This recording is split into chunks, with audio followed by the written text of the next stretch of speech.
Boa tarde a todos. É bom estar de volta aqui no NASP, na igreja, rever amigos de longa data. Nesta tarde vamos falar um pouco sobre versões bíblicas.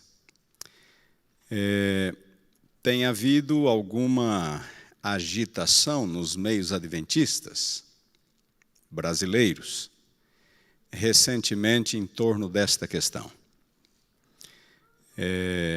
Grupos adventistas têm feito algumas reivindicações e têm disseminado ideias e até mesmo literatura que tem deixado alguns de nossos membros confusos quanto a esta questão das versões bíblicas. Nesta tarde, portanto, vamos falar um pouco sobre isto, ver o que é e o que não é, como foi e como não foi, quando se trata de versões da Bíblia. O título é Qual é a melhor versão da Bíblia? Você certamente sabe que existem várias versões da Bíblia em português. Aqui estão apenas algumas delas, talvez as mais importantes ou as mais conhecidas. A propósito, ao final da palestra você terá o direito de fazer perguntas, se for o caso. Terei prazer em respondê-las. Existe a Almeida Antiga, lançada pela primeira vez em 1848 e 2 anos depois, já com algumas modificações. Existe também a Almeida Revista e Corrigida. A Almeida Revista e Corrigida é praticamente o mesmo texto da Almeida Antiga, revisado e corrigido, lançado no final do século XIX e depois passou por mais algumas correções ao longo do século XX. Almeida Revista e Atualizada, lançada pela primeira vez na década de 50, segunda edição 1993, foi por muitos anos a versão, digamos assim, oficial da CPB. Todas as publicações da Casa Publicadora seguiam a Almeida Revista e Atualizada. Muitos de nós que nascemos e crescemos na igreja, nós usamos a Revista e Corrigida. Esta foi por muitos anos a mais utilizada, a mais difundida nos meios evangélicos. Mas pouco a pouco a Atualizada foi ganhando espaço e mais recentemente a maioria de nossos membros talvez já usasse a Atualizada, que, como eu disse, era a versão oficial da Casa Publicadora, a versão padrão da Casa Publicadora. Almeida Revisada. Almeida Revisada foi uma tradução muito boa, feita na década de 60, mas que não teve tanta repercussão. Foi, de certo modo, ofuscada pela Almeida Revista e Atualizada, lançada pela Sociedade Bíblica do Brasil. A Almeida Revisada foi de um grupo um pouco mais restrito e, portanto, não teve a mesma divulgação, a mesma circulação que a Revista e Atualizada. A Bíblia de Jerusalém, uma Bíblia lançada em português em 1981, foi preparada por um grupo de eruditos bíblicos, católicos, uma Bíblia muito boa. A Bíblia na linguagem de hoje, inicialmente em 1988, uma Bíblia numa linguagem bem coloquial, a linguagem quase que das ruas, das casas, uma linguagem bem simples. A Almeida Contemporânea também não teve muita aceitação, uma boa tradução, mas teve circulação muito restrita. Almeida Corrigida e Fiel, nova versão internacional, uma versão excelente da Bíblia, muito utilizada. A Casa Publicadora hoje usa bastante a nova versão internacional. Almeida Século XXI, uma versão relativamente nova, o Novo Testamento foi lançado em 2008. A Mensagem é uma Bíblia que tem tido alguma aceitação, especialmente entre os mais jovens. E, finalmente, a Nova Almeida Atualizada, que nada mais é do que a terceira edição da Almeida Revista e Atualizada. aquela terceira da lista. Almeida Revista e Atualizada. Primeira edição, 1959, segunda edição, 1993, e agora uma edição um pouco mais profunda dela, terceira edição, ela é chamada de Nova Almeida Atualizada. Foi lançada no final de 2017. Existem outras, como eu disse, estas são as mais conhecidas no mundo evangélico, no mundo protestante, inclusive, incluindo-se a Bíblia na linguagem de hoje, a Bíblia de Jerusalém. Pergunta, qual é a melhor delas? Qual é a melhor versão? São tantas as versões. Qual é a melhor? Como saber, como avaliar qual é a melhor versão? Estas aqui, grifadas em amarelo, são as mais utilizadas ainda hoje, como eu lhes disse, Revista e Corrigida, Revista e Atualizada, Nova Versão Internacional e Nova Almeida, que foi lançada recentemente pela Sociedade Bíblica do Brasil. Uma notazinha de vaidade, eu fui consultado para essa Nova Almeida. O tradutor, amigo meu, o chefe de tradução, mandou o exemplar do Evangelho de João para algumas pessoas, alguns professores de teologia do mundo evangélico brasileiro, e eu estava na lista e fiz várias sugestões, e nem todas foram acatadas, mas várias delas foram acatadas pela equipe de tradução da Nova Almeida Atualizada. Muito bem, qual é a melhor? Quando se trata de versões da Bíblia, dois são os critérios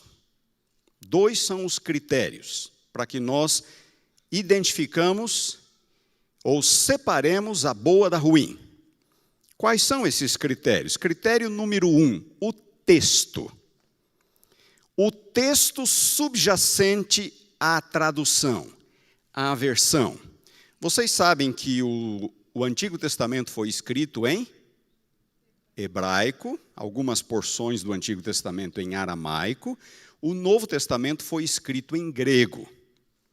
Então, por detrás de nossas traduções existe um texto hebraico, aramaico ou grego. Então, quando perguntamos qual é a melhor versão, a primeira pergunta é: qual é o texto por detrás? O texto do qual ela foi traduzida. Vocês entendem? Qual é o texto? E a segunda pergunta é com relação à tradução propriamente dita. Esta que está agora na sua forma final, em português, a tradução é bem feita? É uma tradução correta? É uma tradução neutra ou ela tem alguma tendência, ela reflete alguma tendência mais para esse lado, mais para aquele lado? Como é a tradução? Dois critérios, portanto, para se avaliar uma versão bíblica. Qual é o texto do qual ela foi traduzida? Segundo critério, como que a tradução em si foi feita? Ela é fiel, um pouquinho tendenciosa, como é a linguagem. Nesta tarde nós vamos falar sobre ambos os critérios, mas eu vou me demorar quase que todo o tempo falando do primeiro critério, a questão do texto. É um pouco mais difícil de entender, em algum momento, alguns de vocês poderão achar o pensamento bastante confuso, mas tem que ver com as dificuldades naturais do tema, mas eu vou tentar tornar o assunto o mais claro possível. E, no final, vamos falar alguma coisa também sobre o segundo critério, o critério da tradução. Antes de mais nada, eu gostaria de fazer alguns comentários sobre o conceito de inspiração. Algumas pessoas, bons irmãos, acreditam que as palavras da Bíblia são inspiradas. Não, não é assim. Inspiração ocorre a nível de ideias, não a nível de palavras. As palavras que nós encontramos na Bíblia são humanas, mas as ideias são divinas. Deus inspirou os escritores com ideias. E cada um escreveu em suas palavras aquilo que Deus inspirou. Notem esta declaração de Ellen White. Não são as palavras da Bíblia que são inspiradas, mas os homens é que o foram. A inspiração não atua nas palavras do homem ou em suas expressões, mas no próprio homem, que sob a influência do Espírito Santo é possuído de pensamentos, de ideias. Mensagens Escolhidas, volume 1, página 21. E nós temos como demonstrar isto biblicamente. Nós temos como demonstrar isto biblicamente, que não são as palavras da Bíblia que são inspiradas, mas as ideias dos autores, e cada um escreve de acordo com suas próprias palavras, sua própria experiência, seu próprio conhecimento e assim por diante. Esta outra citação de Ellen White. A Bíblia foi escrita por homens inspirados, mas não é a maneira de pensar e exprimir-se de Deus. Vocês prestaram atenção nessa frase? Deus mesmo não se expressa assim. Estas expressões que nós encontramos na Bíblia são humanas. Deus inspira ideias, mas esta forma de expressar as ideias que nós lemos é humana, não é divina. Esta é da humanidade, a forma de pensar e exprimir-se. Os escritores da Bíblia foram os instrumentos de Deus, não a sua pena. Deus não ditou para eles, Deus inspirou suas ideias, seus pensamentos, e eles escreveram em suas próprias palavras, com base em sua própria experiência, inclusive com base na realidade que eles estavam vivendo naquele momento. Os mais idosos, como João, escrevem assim: filhinhos, estas coisas vos escrevo. Os mais agressivos, como João Batista, raça de víboras. É a personalidade do profeta que está ali. E nós encontramos os estilos mais variados dentro da Bíblia. Por quê? Porque o estilo é humano. A forma de se expressar é humana. Mas a Bíblia cumpre um propósito divino, portanto, ela é a palavra de Deus.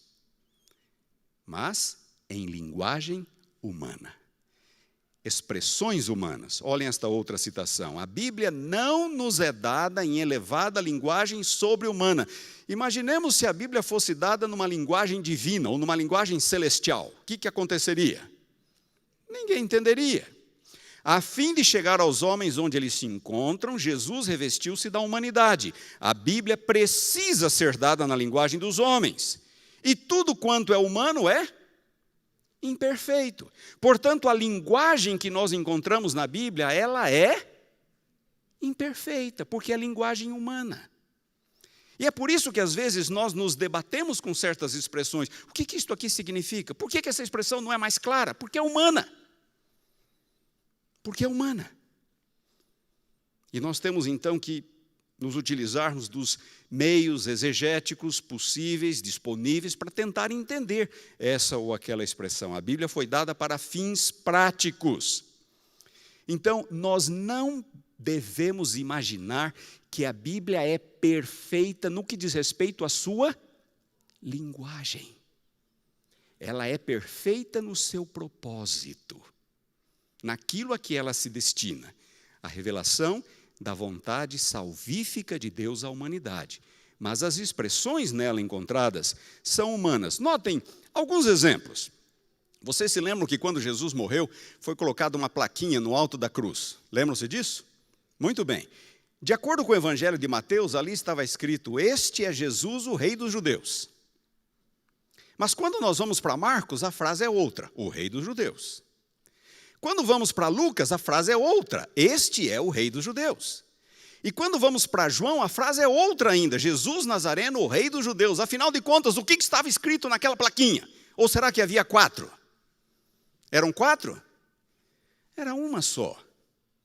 Era uma só. O que exatamente estava escrito ali, eu não sei. Mas há uma coisa que eu tenho certeza que estava ali. O que é? O Rei dos Judeus. E era exatamente o propósito daquela plaquinha, daquele título. Era escarnecer de Jesus. Vejam onde está o Rei de vocês. Ele está em seu trono agora, crucificado, coroado, morrendo. Era um escárnio, o rei dos judeus. Percebam, faz alguma diferença se ali estava escrito, este é Jesus, ou só o rei dos judeus, ou este é o rei dos judeus, ou Jesus Nazareno, o rei dos judeus, muda alguma coisa? Não muda. Mas por que não é exatamente igual? Porque a inspiração não atua nas palavras. A inspiração atua nas ideias, nos pensamentos. Este é apenas um exemplo, poderia citar outros. Notem as bem-aventuranças. Nós encontramos 9 bem-aventuranças em Mateus e 4 apenas em Lucas. Foram 9 ou foram 4? Poderia ter sido até mais. Se Lucas escreveu só 4, significa que Mateus pode ter escrito menos também do que as que Jesus realmente falou. Mateus pode ter escrito aquelas que ele achou mais interessante e que traduziam melhor a mensagem de Jesus. Mas Mateus escolheu 9, Lucas escolheu 4. E dei uma olhada na 4ª bem-aventurança de Mateus. Mateus escreveu assim: bem-aventurados os que têm fome e sede de justiça, porque serão fartos. Mateus 5:6. Olhem a mesma bem-aventurança em Lucas: bem-aventurados vós, os que agora tendes fome, porque sereis fartos. A frase é idêntica? Não, não é idêntica. Mesmo no texto grego, ela não é idêntica. Por quê? Porque não são as palavras que são inspiradas. Então, nós podemos encontrar diferenças no texto. Isto não compromete a mensagem. Não compromete a mensagem. Isto ocorreu lá, já na formação da Bíblia. O Pai Nosso, todos nós conhecemos o Pai Nosso na versão de Mateus. O Evangelho de Mateus sempre foi o evangelho mais utilizado na liturgia da igreja. E essa forma que nós sabemos de cor, que nós utilizamos, é a de Mateus. Mas quando vamos para Lucas, o Pai Nosso é diferente. Só Mateus e Lucas registram o Pai Nosso. Em Lucas 11, 2-4, olhem como é o Pai Nosso em Lucas. Pai, santificado seja o teu nome, venha o teu reino, o pão nosso cotidiano dá-nos de dia em dia. Perdoa-nos os nossos pecados, pois também nós perdoamos a todo o que nos deve. E não nos deixes cair em tentação. Ponto. Este é o Pai Nosso em Lucas. É diferente. É mais curto. É a mesma oração? É a mesma oração. Mas não é idêntico. Não é idêntico porque a inspiração não atua nas palavras. Podemos esperar variações nas palavras. Sr. White tem uma citação onde ela diz assim, que Deus pode inspirar pessoas diferentes com o mesmo pensamento e cada um vai escrever de modo diferente, com base na sua própria experiência de vida, no seu vocabulário, no seu conhecimento. Então, podemos esperar variações, este é o ponto. E nós conhecemos, inclusive, algumas outras variações que ocorrem na Bíblia. Muito bem, eu falei para vocês que para avaliar, isto aqui é apenas alguns conceitos preliminares, nós vamos precisar deles lá no final. Eu disse para vocês que para avaliarmos uma versão, 2 são os critérios. Primeiro critério, o texto. Qual é o texto do qual esta versão foi feita? Esta pergunta, qual é o texto, decorre do seguinte fato: nenhum manuscrito original da Bíblia sobreviveu. Nenhum. Quer do Antigo, quer do Novo Testamento. Os originais de Mateus, de Moisés, de Isaías, de Davi, todos desapareceram. Os originais de Mateus, Lucas, João, Paulo, todos desapareceram. Nenhum deles chegou até nós. Por que desapareceram? Primeiro, porque eles foram muito utilizados. E quando nós usamos muito um livro, ele se desgasta, ele se consome e ele desaparece. Segundo, desastres naturais podem ter contribuído. Um incêndio, uma inundação, alguma calamidade. Paulo enviou uma carta aos crentes de Laodiceia. Vocês sabiam que Paulo escreveu uma carta aos crentes de Laodiceia? Ele diz isso em Colossenses capítulo 4, versículo 16. Colossos ficava bem próxima de Laodiceia.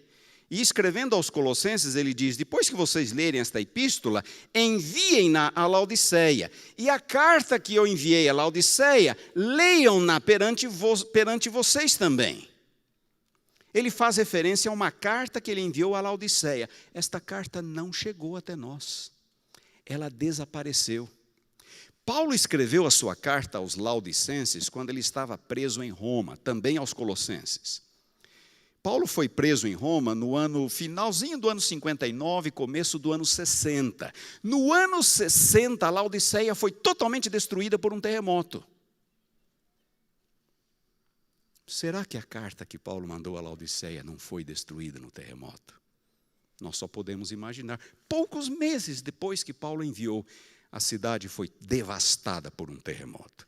Desastres naturais. Outra razão para a perda dos manuscritos originais: perseguição.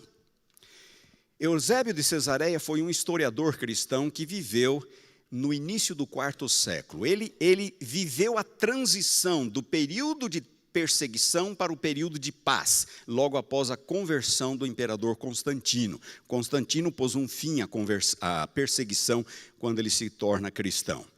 E Eusébio de Cesareia relata haver visto com os próprios olhos pilhas de exemplares bíblicos sendo queimados em praça pública durante a perseguição. Será que algum original não foi queimado também, não foi destruído por conta das perseguições que o Império Romano impôs à igreja? Tudo isso é possível.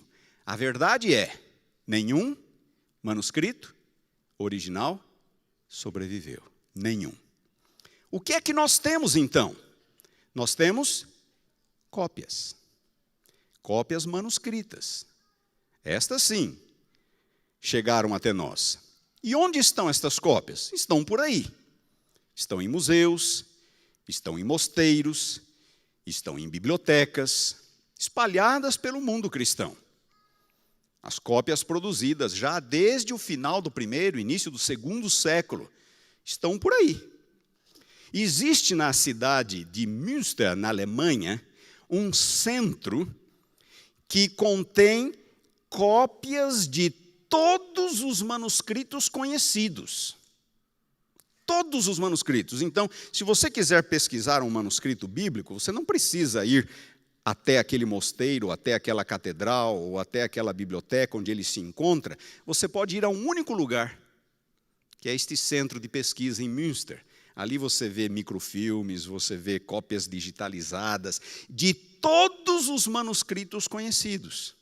Já estive nesse local várias vezes fazendo pesquisas. Você tem tudo ali. É extraordinário.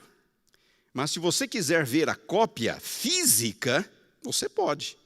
Algumas delas são difíceis, de difícil acesso. Existe uma das cópias mais famosas, mais importantes do Novo Testamento no Museu do Vaticano. E o Museu do Vaticano não deixa qualquer um olhar esta cópia, de tão importante que ela é. Como eu sou qualquer um, não me foi permitido ver essa cópia. Eu cheguei ali e pedi. Falaram, infelizmente, não vamos lhe mostrar esta cópia. Levei cartas de recomendação e tudo mais. Eu estava trabalhando num livro na época, mas não me foi permitido. Eles guardam as 7 chaves. Muito bem. Nenhum manuscrito sobreviveu. O que é que sobreviveu? Cópias. Apenas cópias. Quantas cópias? O que eu vou falar para vocês hoje à tarde tem mais que ver com o Novo do que com o Antigo Testamento, por 2 razões. Eu sou de Novo Testamento, minha área de formação é Novo Testamento. Segunda razão, quando perguntamos qual é o texto por detrás da tradução, os principais problemas, as principais dificuldades têm que ver com o Novo Testamento e não com o Antigo Testamento. Por quê? Porque os escribas judeus, aqueles que faziam as cópias bíblicas, as cópias do Antigo Testamento, eram muito mais criteriosos que os escribas cristãos. Para o escriba judeu, o texto é sagrado, a letra é sagrada. Então, eles copiavam o texto Depois de pronta a página, eles contavam as linhas, contavam as palavras, contavam as colunas, contavam as letras, e se alguma coisa não batesse, eles rasgavam e começavam de novo. Eram extremamente zelosos, os escribas judeus. Ao fazerem assim, os erros eventualmente cometidos eram mínimos. Já para os escribas cristãos, o critério era outro. A mensagem era sagrada, não o texto, não a letra. Então, eles faziam ajustes de vez em quando para clarificar a mensagem, tornar a mensagem um pouco mais atual, uma palavra arcaica substituíam por uma palavra moderna. Por quê? Porque a mensagem era sagrada, não a letra, como para os judeus. Portanto, o que eu vou lhes falar tem mais que ver com o Novo Testamento. Do Novo Testamento, 5.800 manuscritos gregos aproximadamente sobreviveram. Chegaram até nós. São conhecidos. É pouco ou é muito? É pouco ou é muito? É muito. 5.800 manuscritos gregos, do século II ao século XVIII. A imprensa foi inventada no século XV, mas nem todos tinham acesso à imprensa de imediato, então manuscritos continuaram a ser produzidos até o século XVIII. É muito manuscrito. É verdade que nem todos são completos, alguns chegaram até nós apenas em estado fragmentário, mas é muito manuscrito. Estes manuscritos estão em papiro, pergaminho, papel. Papiro é um tipo de papel mais bruto, feito da planta papiro, que existia em abundância no Egito, na antiguidade. O pergaminho é pele animal, uma pele tratada.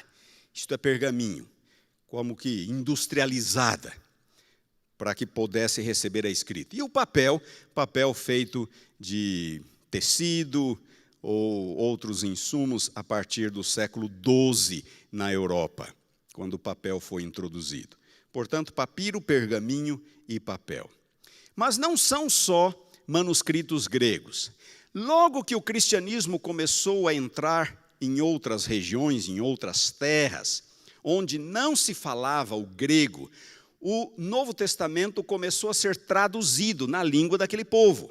E assim nós temos antigas versões, as primeiras versões, para o siríaco, que era falado em áreas da Palestina, na Mesopotâmia, regiões da Síria, para o latim, falado nas regiões mais ao ocidente da Europa, na Itália, na Espanha, na França. Naquela época eles não eram conhecidos por esses nomes, mas naquelas regiões, no norte da África. E o copta, que era a antiga língua do Egito, antiga língua egípcia. Já no segundo século começaram a ser feitas traduções para estas línguas. Hoje existem nada menos que 10.500 manuscritos dessas antigas versões. É muito material. E as citações dos pais da igreja? Quem eram os pais da igreja? Os pais da igreja foram os primeiros escritores cristãos. E eles escreveram sobre temas bíblicos. E eles estão constantemente citando passagens bíblicas.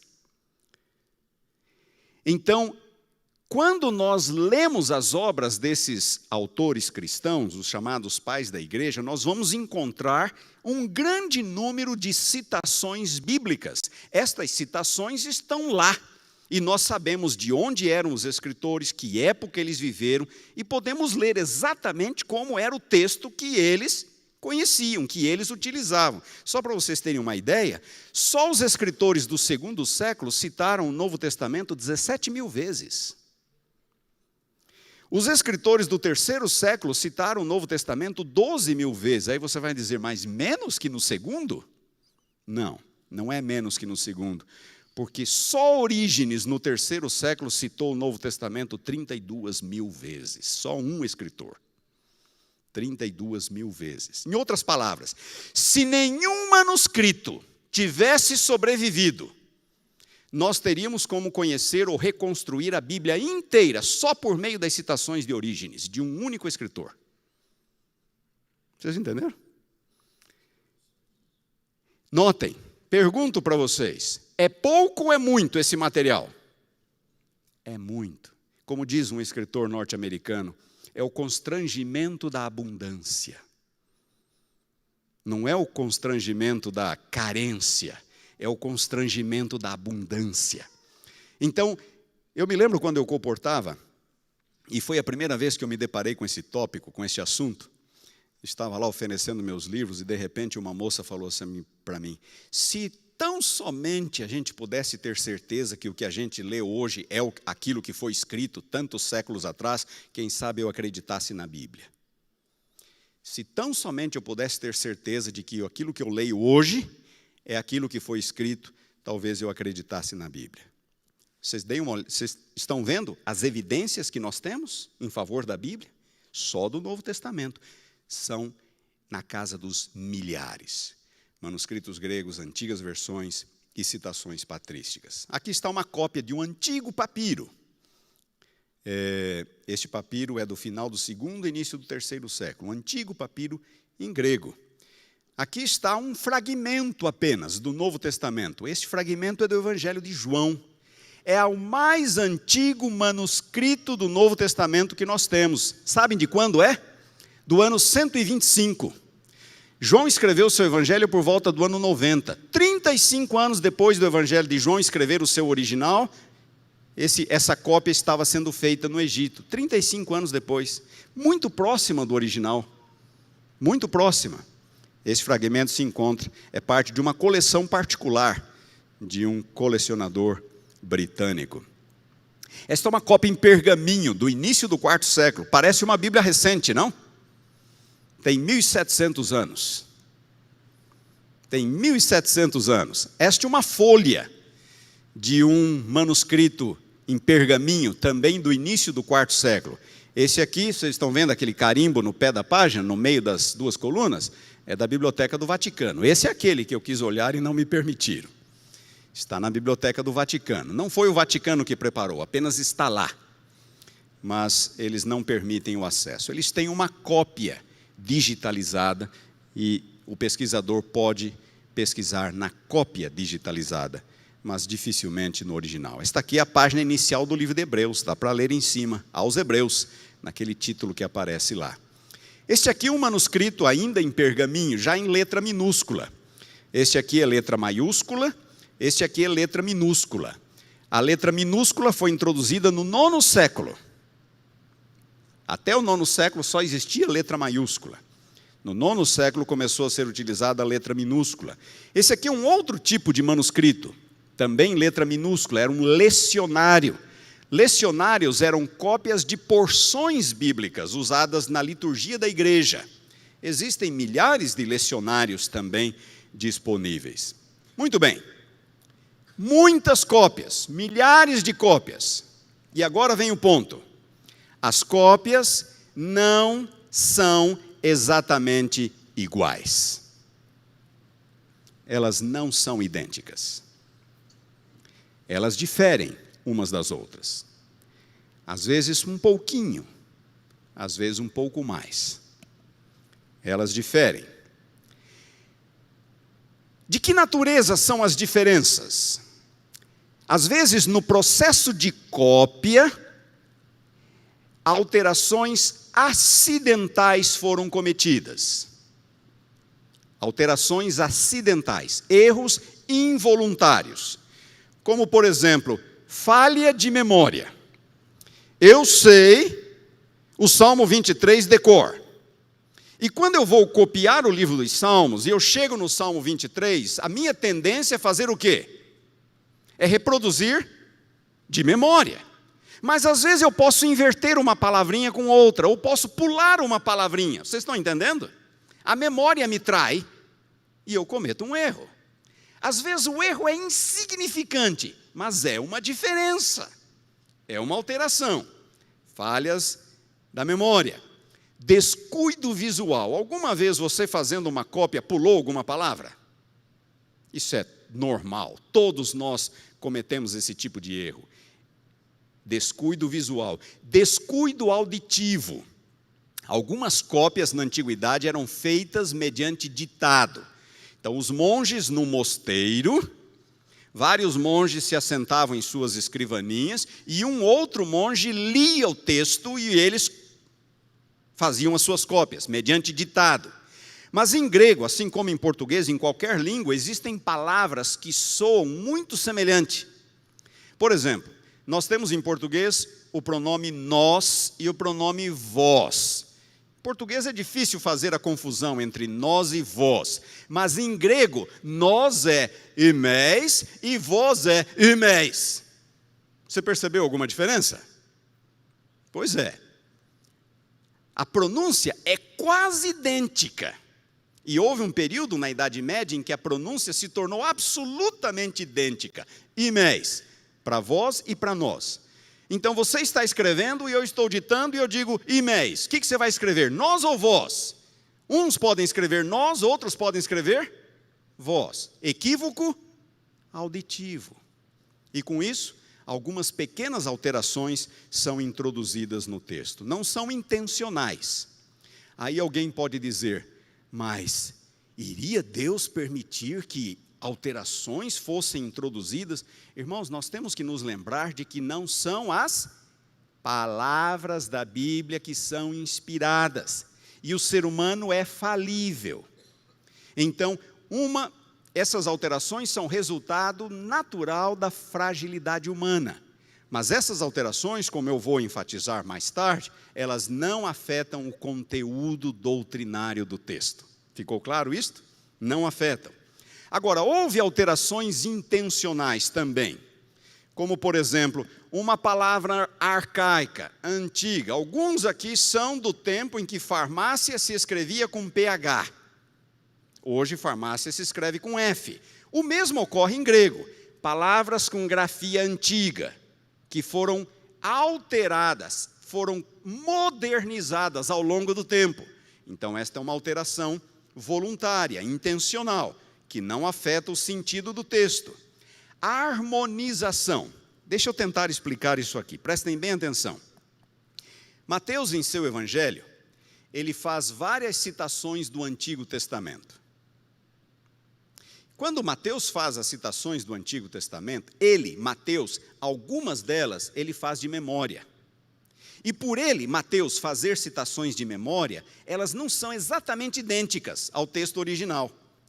O copista, quando está copiando Mateus, se depara com aquela citação feita de memória, que não é idêntica ao texto do Antigo Testamento. O que o copista tinha tendência de fazer? De corrigir, para ficar exatamente igual a Isaías. Para ficar exatamente igual a Isaías. Ou às vezes uma declaração de Jesus que aparece em Mateus e Lucas. Tipo o Pai Nosso. A mesma declaração, mas não são idênticas. A versão de Mateus é um pouquinho diferente de Lucas. Quando o copista chegava em Lucas, a tendência dele era de corrigir para deixar exatamente igual a Mateus. O copista era tentado a fazer esta harmonização textual. Litúrgica, porque alguns textos eram usados na liturgia da igreja. E aí o copista, ao copiar o texto, ele acabava adaptando o texto à forma como a igreja o utilizava. Isso aconteceu com o Pai Nosso, por exemplo. E alterações de compreensão, para tornar o texto mais claro. Às vezes aparece a palavra espírito, sozinha. E o copista diz assim, isso aqui pode gerar alguma confusão, eu vou facilitar a compreensão. E ele acrescentava a palavra santo, Espírito Santo, para não deixar nenhuma dúvida de quem o texto está falando. Espírito Santo. Afeta o sentido? Não, não afeta o sentido, mas é uma alteração. Às vezes, um simples artigo, o ou a, pode ser omitido ou acrescentado. A alteração é mínima, insignificante, mas é tratada pelos estudiosos como uma alteração. Muito bem, as cópias não são exatamente iguais. Esta aqui é uma reprodução de um escriba na Idade Média, fazendo o seu trabalho. Outra reprodução de escribas, final da Idade Média. Outra reprodução de como era feito o trabalho nos mosteiros pelos monges. Muito bem. Quase todas as alterações são absolutamente inconsequentes. não mudam absolutamente nada. Alterações doutrinárias. Houve alterações doutrinárias do texto? Algumas são de caráter doutrinário. Isso é um fato. Não adianta nós omitirmos este fato. Algumas são. Mas nenhuma delas tem a finalidade de distorcer a doutrina ou inventar uma doutrina que não está lá. Vocês estão entendendo? Então, todas as alterações doutrinárias, elas apenas reforçam aquilo que a igreja crê. A ortodoxia cristã. Não existem doutrinas inventadas por escribas, inventadas por copistas. Doutrinas eram inventadas por hereges, que a igreja prontamente identificava e os excluía de seu círculo. Escribas alinhados com a ortodoxia, com a fé da igreja, não inventavam doutrinas, não acrescentavam doutrinas, não subtraíam doutrinas. Quando a alteração era de cunho doutrinário, elas apenas reforçavam as doutrinas da igreja, as doutrinas existentes. Nenhuma doutrina cristã repousa sobre um texto duvidoso. De vez em quando escutamos alguém falar, esta passagem foi acrescentada. Existem um ou outro versículo que foi acrescentado, mas nenhuma doutrina da igreja repousa sobre textos acrescentados. Nenhuma doutrina da igreja é comprometida por textos subtraídos. Como é que você pode ter certeza disso? Duas formas. Você pode você mesmo fazer a sua pesquisa, ou pode confiar naqueles que fizeram a pesquisa. Tá certo? E nenhuma doutrina repousa sobre textos duvidosos. A maioria dos copistas foram muito cuidadosos, muito criteriosos. Eles estavam copiando a palavra de Deus. E eles sabiam disso. E fizeram o seu trabalho da melhor forma possível. Cometeram equívocos, aqui ou ali, produto natural da fragilidade humana.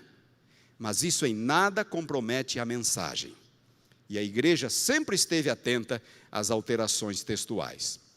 Isso aqui é apenas um diagrama para tentar explicar um conceito agora. Imaginem o Novo Testamento. Digamos que o Novo Testamento foi copiado 3 vezes. Então foi feita a cópia X, a cópia Y e a cópia Z. O copista que preparou a cópia X cometeu alguns equívocos. E esses equívocos vão estar nas suas cópias.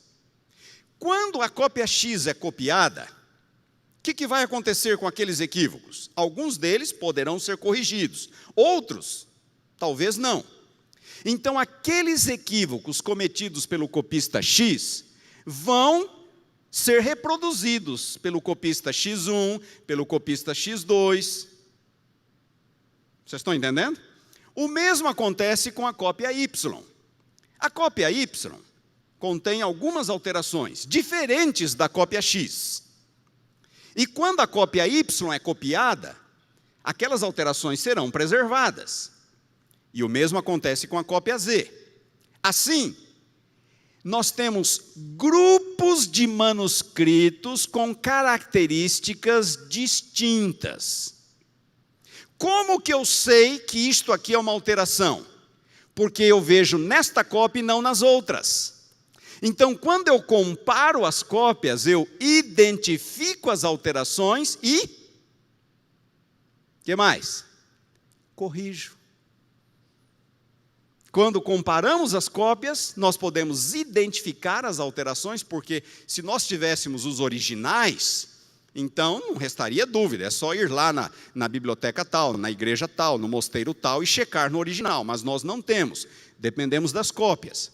Como as cópias não são todas com as mesmas características, isso nos permite, número 1, identificar possíveis alterações e, número 2, corrigir as alterações.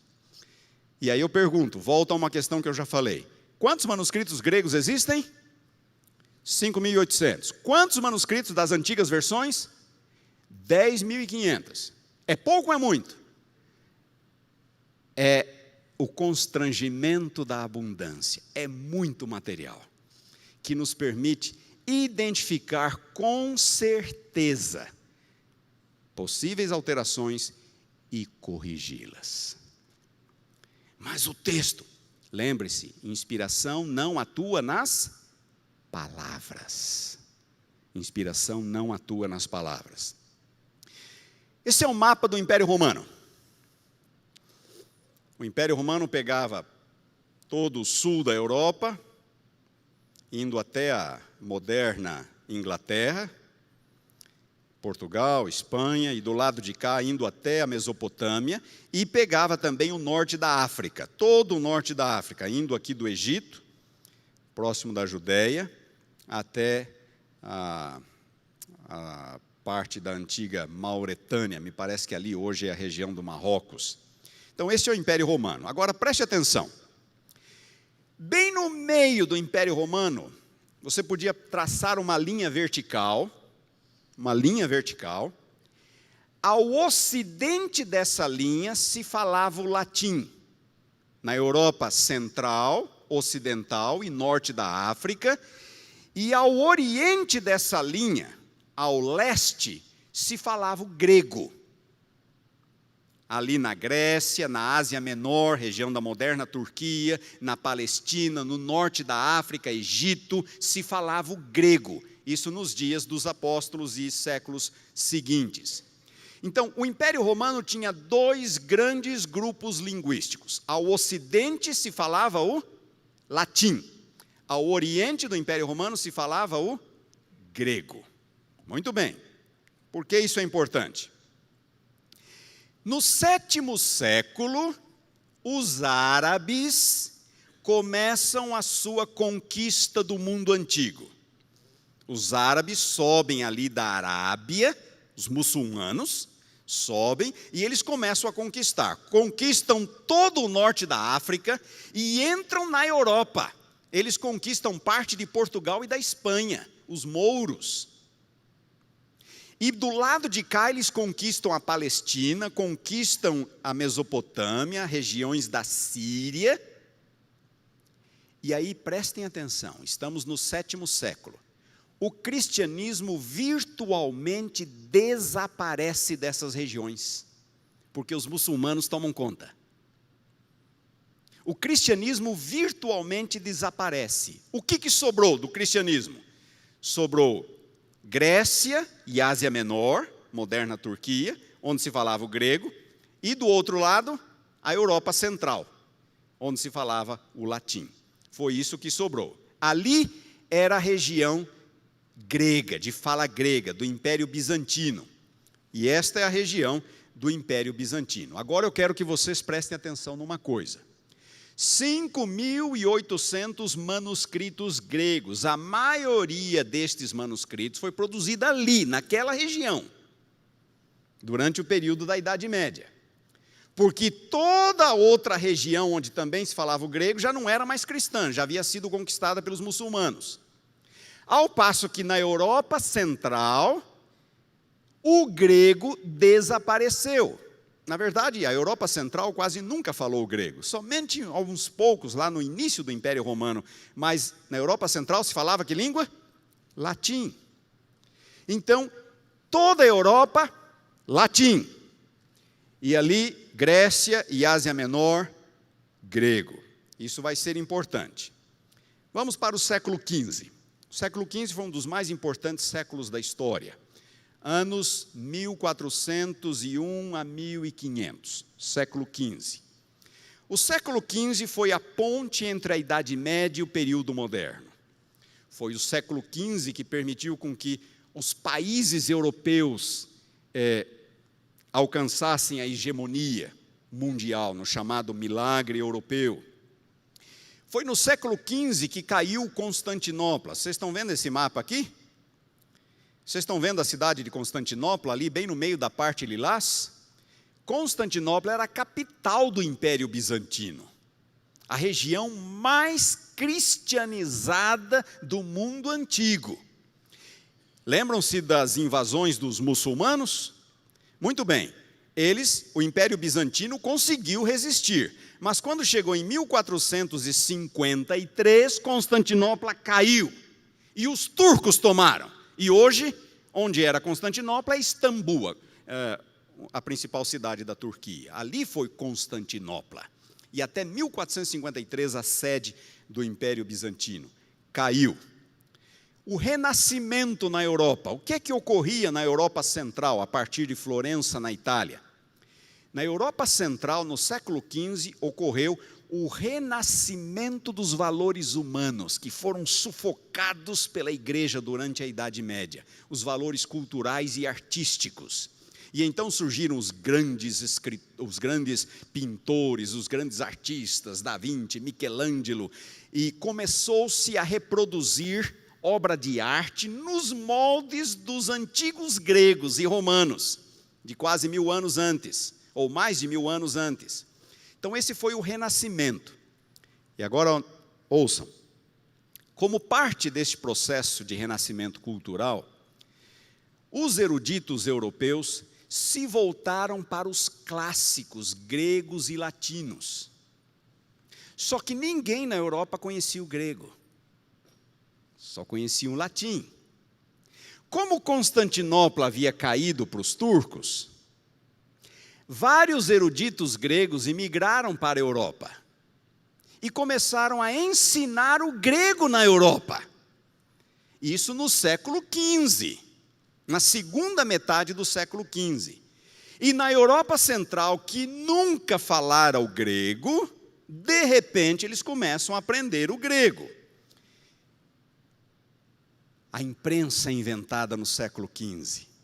O primeiro produto representativo de Johannes Gutenberg foi justamente a Bíblia, impressa entre 1450 e 1456, bem no meio do século XV. Mas qual foi a Bíblia impressa por Gutenberg? Em que língua? Latim era a língua usada na Europa. A língua usada na Europa, latim. Mas os primeiros, aqueles imigrantes gregos de Constantinopla, ensinaram o grego, e então eles começaram a ir atrás dos clássicos gregos. E nessa mesma época, um sacerdote católico, Erasmo de Roterdã, que foi um humanista, um erudito, do final do século XV, início do século XVI, publica o primeiro Novo Testamento em grego, 1516. E no iniciozinho do século XVI, a Reforma Protestante. Vejam quanta coisa acontecendo no final do século XV, início do século XVI. O início da Reforma. Martinho Lutero prega suas 95 teses na porta da igreja de Wittenberg em 1517. Erasmo publica o seu primeiro Novo Testamento grego em 1516. No ano seguinte, Lutero começa a Reforma. E essa também, o século XV foi o século das grandes descobertas portuguesas e espanholas, as duas nações mais poderosas do mundo na época. Portugal e Espanha. Muito bem. O texto impresso. Johannes Gutenberg inventa a imprensa no século XV, 1450, 1456. Poucos anos depois, 1516, aquele sacerdote, Erasmo de Roterdã, publica o primeiro Novo Testamento em grego, publicado na Europa, no mundo. Primeiro Novo Testamento em grego. Mas ocorreu um problema. Que língua se falava na Europa durante toda a Idade Média? Latim. Não havia manuscritos gregos na Europa. Na Europa se falava o latim. Havia manuscritos latinos, que eram traduções do texto grego. Erasmo foi nos mosteiros, nas catedrais, à procura de manuscritos gregos, a língua original do Novo Testamento. E sabem quantos ele encontrou? 6. E o mais recente destes manuscritos era do século XII. O que isto significa? Era um bom manuscrito? O que você acha? Já não era mais um bom manuscrito. 1.100 anos de distância dos originais. O texto já havia sido copiado e recopiado, copiado e recopiado, copiado e recopiado. E aqueles viciozinhos escribais estavam lá. Então, quando Erasmo publicou seu Novo Testamento em grego, em 1516, o texto não era absolutamente puro mais. Tinha algumas alterações escribais. O manuscrito mais antigo dos 6 era do século XII. Muito bem. A Reforma começou em 1517. Em 1519, Lutero faria a tradução do Novo Testamento para a língua alemã, do texto grego, do texto original. Qual foi o texto grego usado por Lutero? O de Erasmo, que era o que estava disponível na Europa. Lutero usou o texto de Erasmo. Era um texto bom? Não era o melhor. Não era o melhor, mas era o único que havia. Era o único texto grego que havia. O de Erasmo. Lutero faz a sua tradução do Novo Testamento em 1519. E todas as traduções protestantes que vieram em seguida tiveram como base o mesmo texto de Erasmo.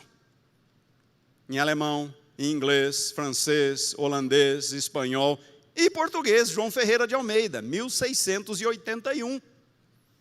Teve como base o texto de Erasmo. A propósito, quem foi João Ferreira de Almeida? Onde João Ferreira de Almeida fez a sua tradução da Bíblia? João Ferreira de Almeida era um garoto português, 14 anos de idade, católico, se mudou para a Holanda. A Holanda era um país protestante, era calvinista. Ali na Holanda, João Ferreira de Almeida se converte ao protestantismo, ao calvinismo. Portugal, nessa época, já não era mais tão forte. Portugal tinha colônias no mundo inteiro, até do outro lado do mundo. Lembram-se, eu falei, uma das nações mais poderosas do mundo na época. Mas com o enfraquecimento do reino português, ele concentrou suas atenções em algumas colônias africanas e num país que era gigantesco. Que país era esse? O Brasil. E deixou as outras colônias mais menores, mais insignificantes, lá do Oriente, até porque eram muito longe, muito distantes. Quando os portugueses arrefeceram o controle das colônias asiáticas, os holandeses foram lá e tomaram o controle dessas colônias. Os holandeses. Os portugueses, quando lá estiveram, converteram os nativos para qual religião? Catolicismo. E agora os holandeses chegam e eles vão reconverter os nativos para que religião? Para o protestantismo, para o calvinismo. E João Ferreira de Almeida está na Holanda, com 17 anos de idade. E aí começa a se fazer uma propaganda. Estamos precisando de gente que fala o português para nos ajudar no evangelismo lá nas colônias orientais. E João Ferreira de Almeida fala, eu vou.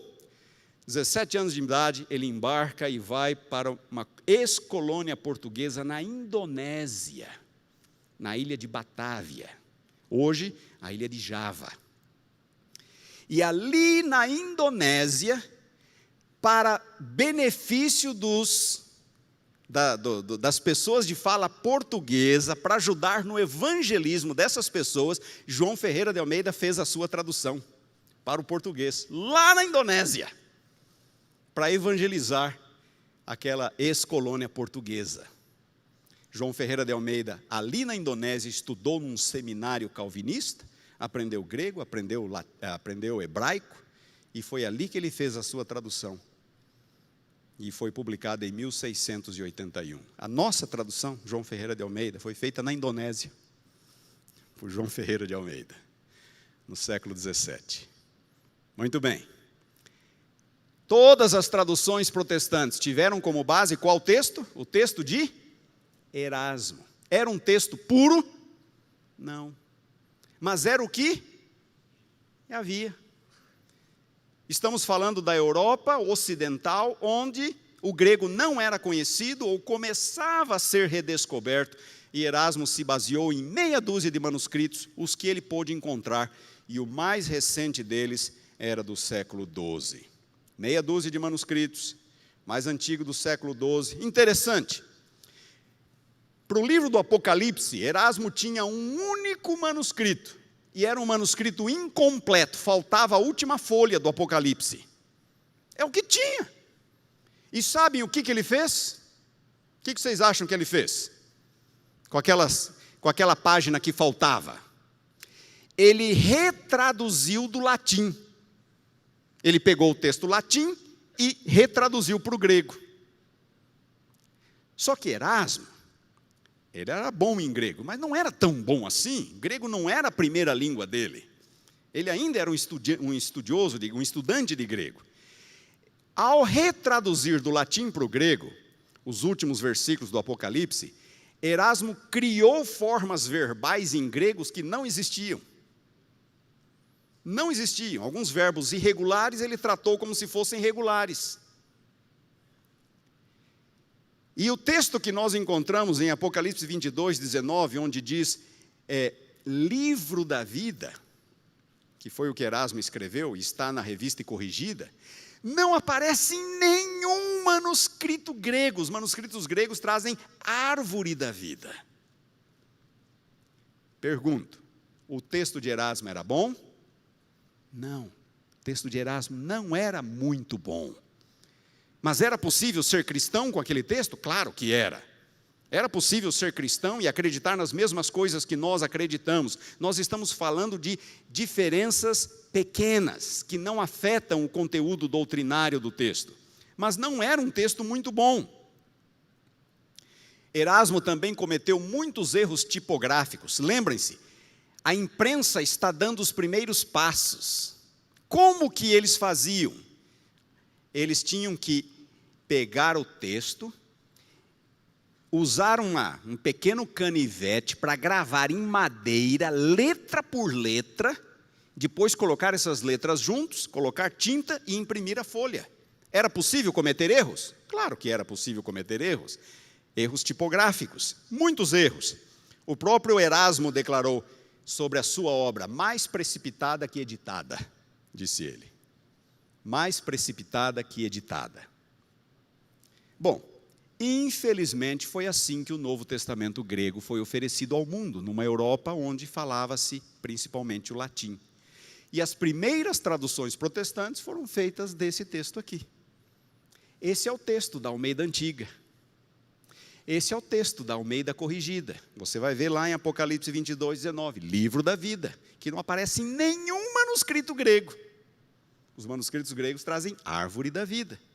E existem outras alterações também. Muito bem. Erasmo revisou o seu texto 4 vezes.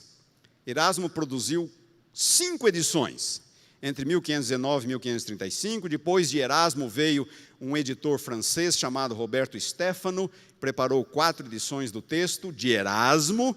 Depois veio Teodoro Beza, que foi discípulo de João Calvino em Genebra, preparou 9 edições do texto de Erasmo. A edição de 1598 foi uma edição famosa no mundo de fala inglesa, porque foi dessa edição que foi produzida a chamada King James Version, a versão do rei Tiago, que ainda hoje é a mais popular em língua inglesa. Foi feita da edição de 1598 de Teodoro Beza. E foram as edições de Beza que Almeida utilizou para preparar o seu Novo Testamento em 1681. Só não sabemos exatamente qual delas. Depois de Beza vieram 2 holandeses, parentes, tio e sobrinho, Abraão e Boaventura Elzevir. Eles prepararam 7 edições do Novo Testamento. Notem, todas estas são edições do texto de Erasmo. É o mesmo texto. Mas por que novas edições? Porque eles iam fazendo pequenas correções, pequenos ajustes. Então, nenhuma dessas edições é exatamente igual à outra. Vocês estão me entendendo? Nenhuma dessas edições é exatamente igual à outra. São revisões no texto, mas o texto é o mesmo, é o texto de Erasmo. Em 1633, ou a segunda edição dos Eusevires, de 1633, também ficou conhecida na história da transmissão da Bíblia. Por quê? Porque ali, nessa edição, 1633, eles, os editores, dão um nome àquele texto. E eles o chamam de, em latim, textus receptus. Significa em português, texto recebido. Então eles fazem a propaganda do seu texto dizendo, este é o texto que nós recebemos, pela tradição da igreja. Esse é o textus receptus. Mas na verdade esse texto era baseado em quantos manuscritos? Meia dúzia de manuscritos. O mais antigo deles era do século XII. Não era um texto muito bom. Mas este ficou conhecido como textus receptus. Vocês vão encontrar essa expressão facilmente na literatura que trata sobre esse assunto. Textus receptus, ou texto recebido. Muito bem. Isto, século XVII já. Estamos no século XVII. Nos séculos seguintes, os pesquisadores ficariam empolgados com essa ideia de manuscrito, ir atrás de manuscrito, e eles começaram a viajar o mundo atrás de manuscritos gregos. E só hoje nós conhecemos 5.800. Eles começaram a viajar o mundo e começaram a descobrir manuscritos cada vez mais antigos. E se o manuscrito é mais antigo, ele é mais próximo do original, ele é melhor. Ele é menos viciado por copista. Então eles começaram, do século XVII ao século XIX, a acumular evidências. Novos manuscritos iam sendo descobertos. Ah, essa expressão aqui, olha só, ela é diferente. Olha essa outra aqui, olha essa frase. Não é livro da vida, como Erasmo escreveu, é árvore da vida. E eles começaram a acumular essas evidências. Estudar o texto. Estes milhares de manuscritos. Então notem, no século XVII, no final do século XVII, os pesquisadores já tinham manuscritos do final do século IV. No século XVIII, eles voltaram um pouco mais. No século XIX, eles conseguiram voltar um pouco mais no tempo, descobrindo manuscritos cada vez mais antigos e estudando esses manuscritos. Até que no século XX, nós conseguimos resgatar um texto que, segundo a maioria dos estudiosos, é o texto original. É o texto ali da virada do primeiro para o segundo século. Talvez com uma diferença ou outra, coisa absolutamente pequena e insignificante. Então notem, à medida que o tempo foi passando, novos manuscritos foram sendo descobertos, as evidências foram sendo acumuladas. Acontece que, e agora surge um problema, a antiga ortodoxia protestante acreditava na inspiração verbal. E o protestantismo havia surgido com qual texto? O texto de Erasmo, que recebeu um nome, em 1633. Qual era esse nome? Textus receptus, o texto recebido. E a antiga ortodoxia protestante, que acreditava na inspiração verbal, dizia, nada disso, esse texto é inspirado, e não aceitamos esses manuscritos, mesmo que sejam manuscritos antigos, não aceitamos a evidência desses manuscritos. Claro, se a inspiração é verbal, a coisa fica complicada. Então, começou a surgir uma polêmica muito grande. Eles também diziam o seguinte, notem, dos 5.800 manuscritos que nós temos, a maioria deles traz o texto recebido. Portanto, esse é o texto original. O que você acha desse argumento? A maioria dos 5.800 manuscritos traz o texto recebido. Portanto, ele é o texto original. O que você acha desse argumento? Eu estou vendo alguns balançarem a cabeça assim. Eu já volto a esse ponto. Eles também dizem, esse texto é encontrado no mundo inteiro cristão. É a universalidade dos manuscritos, portanto é o texto original. E alguns chegaram até a dizer, foi o texto usado pelos valdenses. E os valdenses tinham a fé pura. Então esse é o texto original. E alguns adventistas chegam a dizer, foi o texto usado por Ellen White. Então esse texto tem que ser o texto original. Seria trágico, triste se não fosse cômico, não é? Seria cômico se não fosse triste, trágico. E existem várias pessoas que vêm, inclusive, com teorias de conspiração. Não, essas pessoas que estão tentando introduzir um texto diferente, pessoas que eram ligadas ao ocultismo e eram inimigos da fé, travestidos de ovelhas, lobos, estavam tentando desvirtuar e corromper a igreja. Tudo porque na base estava a crença na inspiração verbal. Crença na inspiração verbal. Vamos responder algumas dessas ideias. A inspiração é verbal? Não. A inspiração não é verbal. Eu dei alguns exemplos para vocês e eu poderia passar o resto do dia só dando exemplos de que a inspiração não é verbal. Deixa eu dar um exemplo muito curioso para vocês. Vocês já perceberam que os evangelhos de Mateus, Marcos e Lucas são muito parecidos? E João é um evangelho bem diferente? Vocês já tinham percebido isso? Muito bem. Se vocês pegarem Mateus, Marcos e Lucas, o vocabulário de Jesus é muito parecido. Mateus, Marcos e Lucas.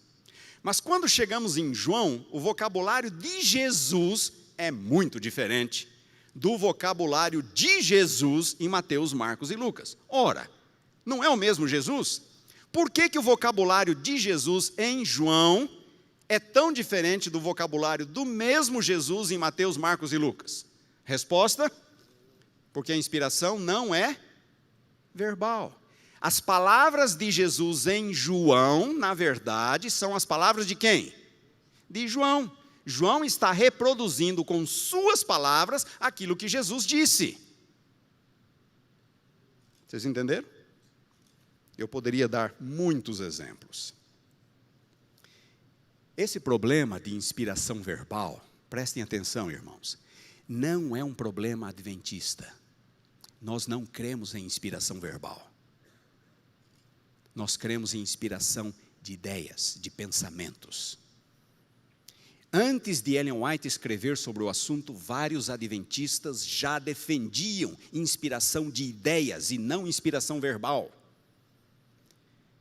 E durante toda a história, houve um período em que muitos adventistas criam em inspiração verbal, mas não era este o ensino da igreja.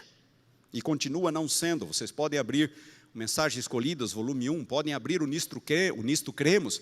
A igreja adventista não acredita em inspiração verbal. Este é um problema evangélico. Outro, o texto de Erasmo foi alterado diversas vezes. O texto de Erasmo foi alterado. O texto Receptus não é homogêneo. Ele foi alterado diversas vezes.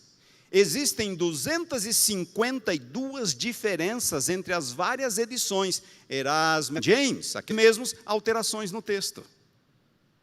Aqui em James.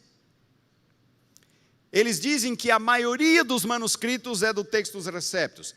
O Textus Receptus é baseado em meia dúzia de manuscritos do século, o mais antigo deles, do século XII. O Textus Receptus não é o texto da maioria dos manuscritos. O chamado texto majoritário, que é o texto da maioria dos manuscritos, é um, o Textus Receptus é outro. Existem 1838 diferenças entre o texto de Erasmo e o texto da maioria dos manuscritos usados na Idade Média.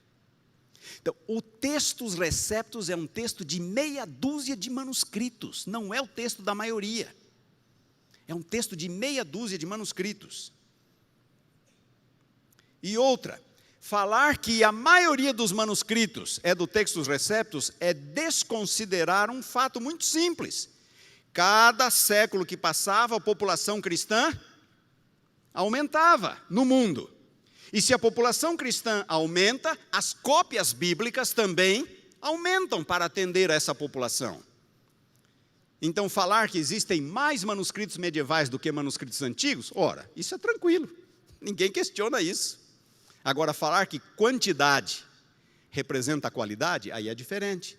Suponhamos que nós tenhamos 10 manuscritos do século XII, contra 2 manuscritos do século II, do segundo século. Qual deles tem a maior chance de ser original? Os 10 do século XII ou os 2 do segundo século? Os 2 do segundo século, claro. Não há nenhuma dúvida. A data e a procedência dos manuscritos, o mais antigo usado por Erasmo era do século XII. E o texto de Erasmo, aquelas características típicas do texto, não aparecem em nenhum manuscrito, senão a partir do IV século. Isso aqui agora é o que alguns adventistas dizem, foi o texto usado pelos valdenses. A história valdense tem que ser dividida em 2 períodos, antes da Reforma e depois da Reforma. Aquele período em que os valdenses mandavam missionários pela Europa com cópias bíblicas escondidas, sabem? Aquele período foi antes da Reforma, antes da invenção da imprensa. Nenhum daqueles fragmentos, daquelas cópias compartilhadas pelos valdenses sobreviveu. Nenhum. Não existe um único manuscrito que se saiba, este era um manuscrito valdense. Então pergunto, como que se sabe que era o texto usado pelos valdenses se nós não temos nenhum manuscrito? Agora, depois da Reforma, Lutero introduziu a Reforma em 1517, em 1519 ele preparou sua primeira tradução do texto de Erasmo. Em 1540, os valdenses fizeram a sua tradução também impressa, 1540. Este sim foi do texto de Erasmo. Mas o período dos missionários valdenses, no período pré-reforma, não sabemos qual foi o texto que eles utilizaram. Ponto final. Não sabemos. Tá? E também foi o texto usado por Ellen White. Sim, Ellen White usou o texto dos Receptus. Por que Ellen White usou o texto de Erasmo? O texto da King James? Por quê? Era o que havia. Era o que havia. Não existia outro. Não existia outro. No final do século XIX, começam a aparecer traduções revisadas. No final do século XIX, baseado em manuscritos mais antigos. Sabe o que Ellen White faz quando começam a aparecer versões revisadas? Ela começa a utilizar essas versões. Ela usou versões revisadas. Mas é claro, ela usou muito mais a King James. Por quê? Era a única. E sabem de uma coisa? Se o fato de Ellen White ter utilizado o texto recebido, o texto dos Receptus, dá credibilidade a esse texto, eu faço uma pergunta para vocês. O Novo Testamento, quando cita o Antigo, algumas citações são do texto hebraico, mas nem todas. Na época dos apóstolos, já havia uma tradução grega do Antigo Testamento hebraico, a chamada Septuaginta. Várias citações do Novo Testamento, que nós encontramos no Novo Testamento, citações do Antigo, são da Septuaginta, não são do texto hebraico. No primeiro século também havia algumas paráfrases aramaicas, os targums, do texto hebraico. Alguns autores do Novo Testamento também citam os targums. E a maioria das citações do Novo Testamento, que o Novo Testamento faz do Antigo, são citações de memória. Então eu pergunto, se o uso que um profeta faz de um texto é critério para dizer se esse texto é inspirado ou não, qual é a versão do Antigo Testamento que nós temos que usar? Sendo que os escritores do Novo Testamento às vezes usam o texto hebraico, às vezes usam a Septuaginta, às vezes usam os Targums e às vezes não usam nenhum deles. Fazem citações de memória. Irmãos, isso não é critério. O texto deve ser estabelecido com base nele mesmo. Não é o fato de João ter usado esse texto que esse é o melhor, porque Paulo usou outro. Vocês estão me entendendo? Paulo usou outro, Mateus usou outro, e daí? Qual que é o melhor? Então, dizer que o texto recebido, o texto dos receptos é o melhor, porque Ellen White utilizou, é um critério absolutamente improcedente. É um critério ridículo. O que é importante é o uso que o escritor fez do texto, e não o texto que ele usou. É o uso que o escritor fez do texto. Só para apimentar um pouquinho mais, você se lembra daquela visão em que Ellen White segurou aquela Bíblia enorme com o braço estendido por quantos minutos? 20? Eu já vi 20, 40, eu não me lembro. Eu tentei segurar um exemplar, uma cópia idêntica daquela Bíblia lá, e não aguentei por 1 minuto. É uma Bíblia pesada. Mas vocês sabiam de uma coisa? Aquela Bíblia, segurada por Ellen White e usada, tinha os livros apócrifos. Tinha. Era o que era impresso na época, junto com a King James. E ela cita os livros apócrifos em alguns de seus escritos. Ela cita. Agora, ela nunca diz, como diz a palavra, como diz a Escritura, como diz Deus. Ela apenas cita para obter dali informações. Porque nesses livros apócrifos nós temos informações históricas corretas. Nós temos algumas informações interessantes, eles não são inspirados, mas eventualmente podem ser usados, como eu posso citar qualquer autor. Vocês estão me entendendo? Ellen White fez uso desses livros. Então, se o uso que Ellen White faz de um livro é critério para estabelecer a sua originalidade, ela usou os apócrifos, e daí? Não, irmãos, esse não é critério. Esse não é critério, não é um critério válido. O texto deve ser estabelecido a partir dos manuscritos bíblicos, e não a partir do eventual uso que um ou outro autor possa eventualmente fazer. Teorias de conspiração. Existem alguns vídeos na internet, e eu tenho medo aqui de falar e vocês correrem lá depois para olhar. Não que vocês não possam olhar, mas, sabem, de tanto a mente ficar sendo bombardeada com informações, essas informações vão ficando e vão fazendo parte do seu DNA cultural ou conceitual.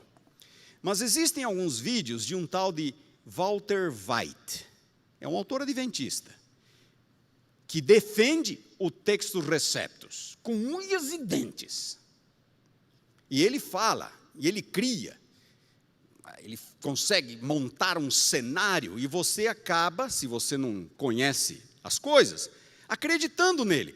Tudo na base de teoria de conspiração. Ele faz ligações absolutamente absurdas, que não deveriam jamais ser feitas, e com isso tenta convencer o leitor de que o textus receptus é o melhor texto. Quem é Walter White? Antes de falar quem é Walter White, se você vai construir uma casa e você precisa de um projeto, aonde você vai? Você vai no seu médico? Fala, me ajude com o projeto da minha casa. É lá que você vai? Onde você vai? No engenheiro ou no arquiteto. Se você está doente, está precisando de assistência médica, onde você vai? No seu arquiteto? E diz, eu não estou bem, preciso de ajuda, estou sentindo, estou passando mal. É no arquiteto que você vai? Não, é no médico. Vocês entenderam o meu ponto. Walter White é um zoólogo. Tá? Não é teólogo, não é historiador, é um zoólogo. E isso é uma das coisas que me incomodam. O que existe de ólogo, que não é teólogo, produzindo vídeo na internet, e multidões ficam lá, olha, dá uma olhada, o que ele está falando é verdade. Gente, se vocês quiserem aprender sobre teologia, vocês vão a teólogo. Vocês não vão a zoólogo. Mas alguns acabam confiando a sua salvação eterna a pessoas que não têm preparo na área. Os vídeos do Walter White e os artigos deles já foram respondidos mais de uma vez pela igreja. Mas é claro, ele não diz isso nos vídeos. E continua fazendo vítimas. E alguns vídeos deles estão traduzidos para o português. Depois que a senhora White faleceu, em 1915, a igreja viveu um momento muito difícil. Até ali, a igreja tivera a guia de Ellen White. E agora não mais. Algumas pessoas da igreja chegaram quase ao ponto de santificar Ellen White. Não, ela é a Santa White. E os escritos dela colocarem no mesmo nível da Bíblia, logo depois da sua morte. Na época em que Ellen White faleceu, o mundo evangélico vivia um movimento chamado de fundamentalismo. O mundo evangélico, principalmente nos Estados Unidos. Os liberais estavam atacando a fé tradicional. Os liberais. E os evangélicos reagiram fortemente. E um grupo de evangélicos começou a manter algumas reuniões nos Estados Unidos, e eles começaram a produzir literatura para defender as escrituras e defender a fé evangélica. Nesse contexto de polêmica, os evangélicos defenderam inspiração verbal. Nessa mesma época, Ellen White falecia. E alguns adventistas participaram dessas reuniões. E eles voltavam para a igreja defendendo inspiração verbal, apesar das citações de Ellen White. Em 1919, ocorreu a primeira conferência bíblica da Igreja Adventista do Sétimo Dia, primeira conferência bíblica, e o assunto foi inspiração. Vários várias pessoas da igreja tentaram impor a crença na inspiração verbal e colocar os escritos de Ellen White no mesmo nível da Bíblia. A igreja rejeitou essas tentativas. 1919. A igreja rejeitou essas tentativas. Não é isso que nós cremos. Não é isso que nós cremos.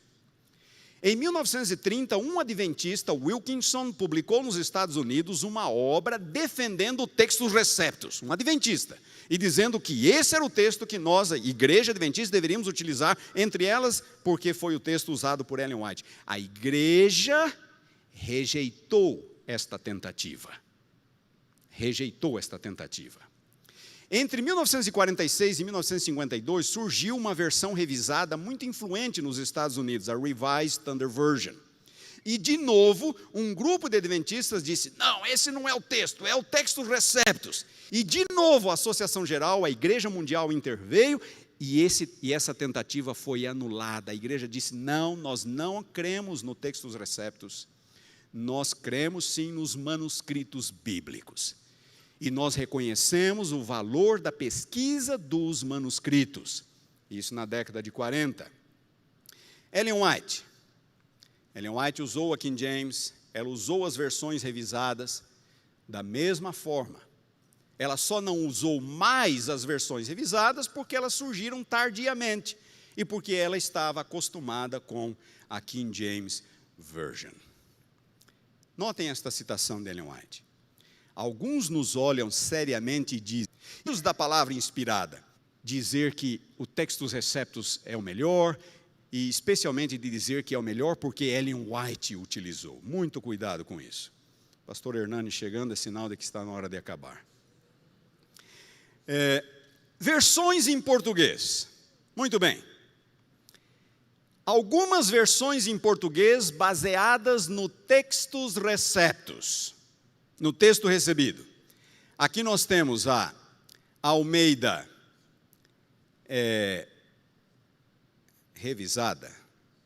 Essa Almeida revisada não deveria estar aqui. Almeida revista e corrigida. Almeida contemporânea. Almeida corrigida e fiel. Lembram-se aquela primeira pergunta? Qual é o primeiro dos dois critérios? Saber o texto. De qual texto a versão foi traduzida? Muito bem, olhe na sua Bíblia, nas primeiras capas, você vai ver qual é a sua versão. Se você tiver Almeida Revista e Corrigida, Almeida Contemporânea ou Almeida Corrigida e Fiel, esta tradução é uma tradução do texto de Erasmo, que por sua vez é baseada em meia dúzia de manuscritos, o mais antigo deles do século XII. Agora, estas outras versões são versões revisadas, baseadas em manuscritos mais antigos. Baseadas em manuscritos do segundo século. Ali estão a Nova Almeida, que foi lançada 2 anos atrás pela Sociedade Bíblica. Ali está a Almeida Revista e Atualizada. Ali está a Almeida Revisada. Ali está a nova tradução na linguagem de hoje. Ali está a nova versão internacional. Ali está a Almeida século 21, a nova Bíblia de Jerusalém e até a Bíblia Mensagem. Estas são todas versões baseadas em manuscritos melhores e mais antigos. Está claro essa questão de texto? Muito bem, vamos adiante. E temos agora o segundo critério, o critério da tradução em si. Como avaliar uma versão? Qual é a melhor versão? Primeiro critério, texto. Segundo critério, a tradução em si.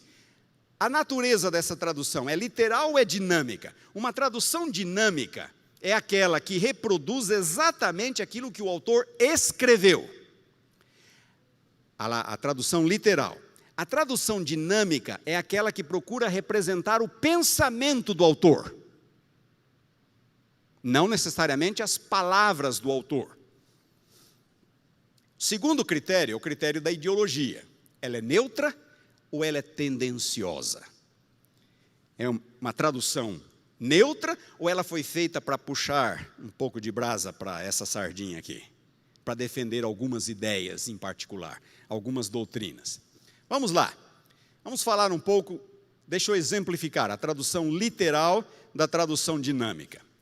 Aqui está a tradução da Nova Almeida, de Mateus 23, 29 até 32. Ai de vocês, escribas e fariseus hipócritas, porque vocês edificam os sepulcros dos profetas, enfeitam os túmulos dos justos e dizem, se nós tivéssemos vivido nos dias de nossos pais, não teríamos sido seus cúmplices quando mataram os profetas. Assim, Jesus continua, vocês dão testemunho contra si mesmos de que são filhos dos que mataram os profetas. Portanto, tratem de terminar aquilo que os pais de vocês começaram. Esta é uma tradução literal. Deem uma olhada agora numa tradução dinâmica. Olhem a mensagem, a mesma passagem. Vocês, líderes religiosos e fariseus, são um caso perdido, impostores. Vocês constroem túmulos de granito para os profetas e monumentos de mármores para os santos. Dizem que se tivessem vivido no tempo de seus antepassados, não teriam sangue nas mãos. Conversa! Vocês e aqueles assassinos são farinha do mesmo saco e cada dia acrescentam homicídios à sua ficha criminal. Essa é uma tradução dinâmica. Tenta reproduzir a ideia. Qual é mais fácil de entender? A literal ou a dinâmica? A dinâmica é mais fácil de entender. Mas há um problema aqui. Há um problema. A dinâmica, ela é interpretativa. E eu corro o risco de depender de uma tradução onde a interpretação não é a melhor. O autor que preparou isso aqui, ele pode ter cometido alguns erros de interpretação. Então, se você quer ter um pouco mais de segurança, fique com as traduções literais. Você vai estar mais seguro. As dinâmicas são fáceis de entender. A Bíblia na linguagem de hoje, a mensagem, são bem apelativas. Mas elas são mais escorregadias. Porque eu posso estar lendo não aquilo que Mateus, João, Paulo escreveu, mas aquilo que o tradutor imagina. Vocês estão me entendendo? Então, cuidado com as dinâmicas. Tradução, ela é neutra ou ela é tendenciosa? Esse TNM significa tradução Novo Mundo. Sabem quem preparou essa tradução? As Testemunhas de Jeová. Notem como elas traduzem João 1:1. No princípio era a palavra, e a palavra estava com Deus, e a palavra era um Deus, com D minúsculo. Essa é uma tradução neutra ou tendenciosa? Absolutamente tendenciosa. O texto grego não diz isto. Mas como eles não acreditam que Jesus é Deus, é assim que eles traduzem. Olhem como eles fazem com Colossenses capítulo 1, eu esqueci de mencionar o texto aqui, é Colossenses 1, 10 a 13. Olhem como que eles fazem com esta passagem. Ele é a imagem do Deus invisível, primogênito de toda a criação, pois por meio dele foram criadas todas as outras coisas nos céus e na terra, as coisas visíveis e as invisíveis, quer sejam tronos, quer domínios, quer governos, quer autoridades, todas as outras coisas foram criadas. Eles acrescentam outra. Por quê? Porque para eles Jesus é um ser criado. Então não é todas as coisas foram criadas, é todas as outras coisas, porque ele também é um ser criado. Isto é uma tradução tendenciosa. São poucas as traduções tendenciosas que nós temos. Quantos de vocês comprariam uma Bíblia sabendo que ela é uma tradução das Testemunhas de Jeová ou dos Mormons? Sabem por que a Igreja Adventista não tem uma tradução? Exatamente por isso. Lá fora já nos criticam, dizendo que somos uma seita. A Igreja Adventista não recomenda o preparo de uma Bíblia adventista, uma tradução. A Igreja Adventista reconhece o trabalho das sociedades bíblicas e recomenda aos seus membros que usem as Bíblias produzidas pelas sociedades bíblicas. Concordamos com tudo que eles escrevem? Não. Mas não vamos nós mesmos preparar uma tradução nossa. Isso geraria críticas, nos colocaria num papel que não gostaríamos de estar. E nós não precisamos. Qualquer versão bíblica, nós podemos ser bons adventistas do sétimo dia, inclusive com textos receptos. Porque eu falei para vocês que as diferenças não afetam conteúdo doutrinário, não dizem respeito a conteúdo doutrinário. Existem passagens, alterações de natureza doutrinária? Sim, existem, mas elas reforçam, nenhuma doutrina depende de um texto alterado, isso não nos deixaria, não nos tornaria menos adventistas. Notem alguns exemplos pontuais. Lucas, faltou mencionar o texto, é Lucas 16:16. Lucas 16:16. A Nova Bíblia de Jerusalém traduz assim: a lei e os profetas até João. Lucas 16:16. A lei e os profetas até João. A lei e os profetas o quê até João? Está faltando um verbo. Está faltando um verbo. E agora ouçam. Prestem atenção. É exatamente assim que Lucas escreveu. Lucas não tem um verbo ali.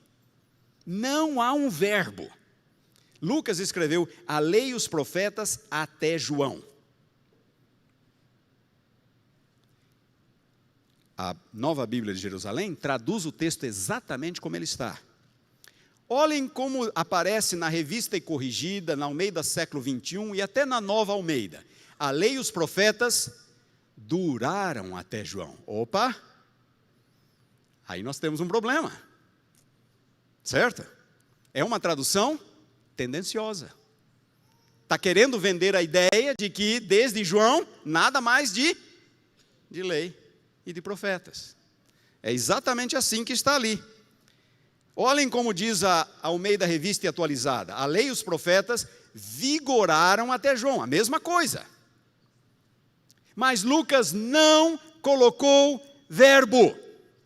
Por que não? Não sei, tem que perguntar para ele. Ele não colocou o verbo. Agora notem. Nós temos um recurso nos evangelhos que é muito interessante. Quantos evangelhos nós temos? 4. Algumas frases de Jesus aparecem nos 4. Algumas aparecem em 3. Algumas frases aparecem em 2. E algumas só em um dos evangelhos. Esta frase aparece em 2 evangelhos. O outro evangelho é Mateus. Mateus capítulo 11, versículo 13. E sabem como essa frase aparece em Mateus? Diz assim: todos os profetas e a lei profetizaram até João. E Mateus colocou o verbo. O verbo é profeteuo em grego, profetizaram. Todos os profetas e a lei profetizaram até João. Faz diferença dizer a lei e os profetas duraram até João e a lei e os profetas profetizaram até João? Faz diferença? Ora, e como faz? A lei e os profetas profetizaram acerca da vinda de Jesus até João. De João para cá é o período do cumprimento, não é mais o período da profecia, é o período do cumprimento. É muito diferente de dizer, a lei e os profetas duraram até João. Abram a Bíblia de vocês, por favor, em Lucas capítulo 16, versículo 16.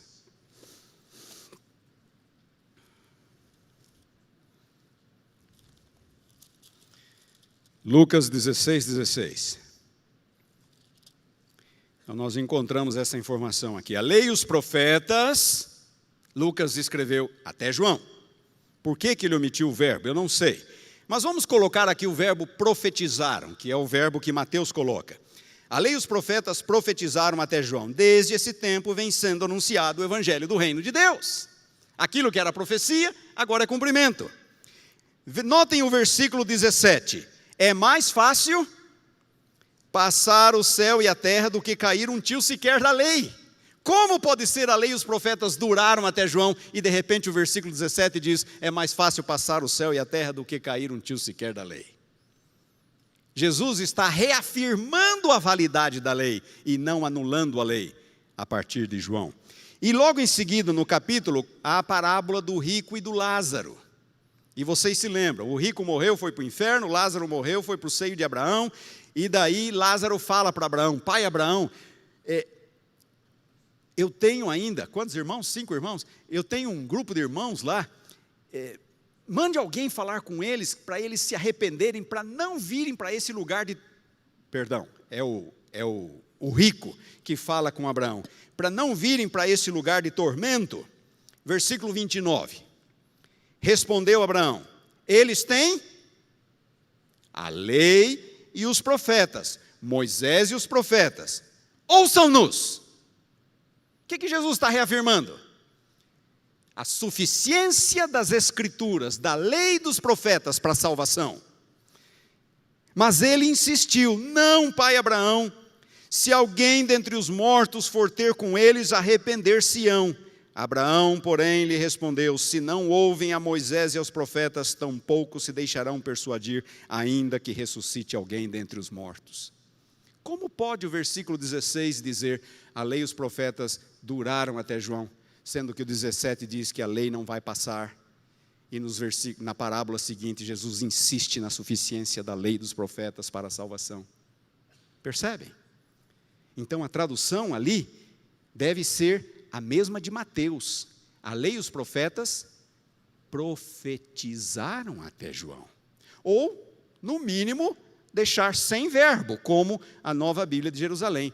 Mas isso tornaria a frase profetizaram até João.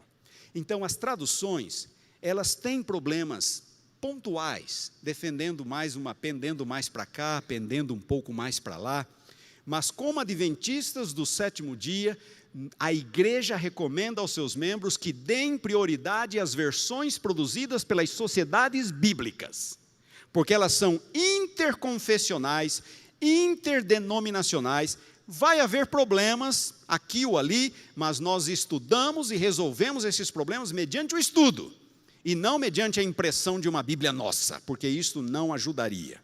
Muito bem, aqui estão as versões em português. A Nova Almeida é uma tradução literal.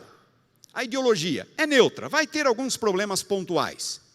Almeida corrigida, literal, neutra. Almeida revisada é um neutro menos. Tem um pouquinho mais de tendência ali, algumas ideias dispensacionalistas, isso é uma outra história. Almeida século 21 também é um neutro um pouquinho menos ali, tá? A Bíblia na linguagem de hoje, nova tradução na linguagem de hoje, é uma tradução dinâmica, assim como a mensagem, a última da lista. Ela é muito dinâmica, e aí eu corro o risco de estar lendo as interpretações do tradutor.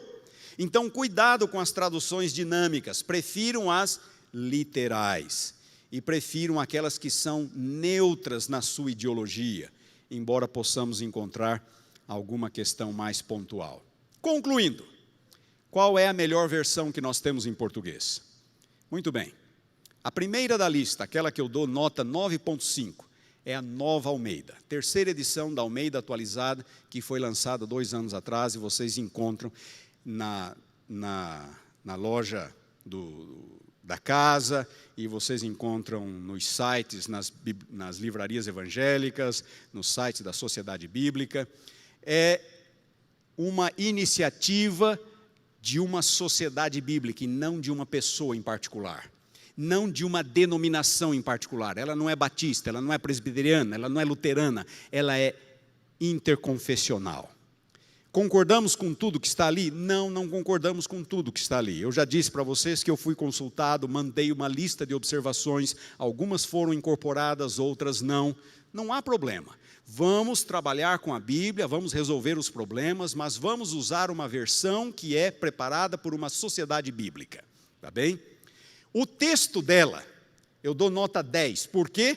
Porque é baseada nos melhores e mais antigos manuscritos, não é baseada no Textus Receptus, é baseada nos melhores e mais antigos manuscritos. O 9 que eu dou na tradução é porque tem um ou outro probleminha pontual ali, com o qual eu não concordo, então eu dou 9 na tradução, avaliação final 9,5.